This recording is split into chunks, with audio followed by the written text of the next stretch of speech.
At sa mga nagsasabi na fake news, na walang namatay, walang casualties, hindi gumamit ng dahas sa mga pulis, mga sa media, tas sasabihin nyo na walang nangyari. I was there! Nakita ko! Ang daming video evidence na lumutang, na merong namatay, na merong binaril.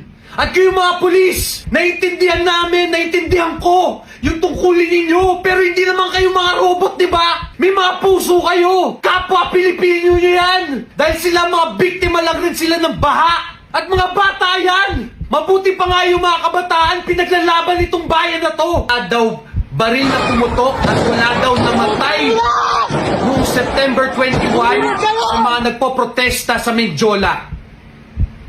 I was there. Nandun ako sa kalagitnaan ng lahat. Nandun ako sa gitna ng komosyon sa dalawang panig mula sa pulis at sa mga kabataan. Nakita ko kung anong nangyari. Oo, totoo. Nag-i-implement ng maximum tolerance ang pulis nung umpisa. Pero nung medyo kumukulit na ang mga bata, huwag niyong sabihin na hindi kayo gumamit ng dahas. Dahil ang daming bata na nasaktan. Mga bata lang yan.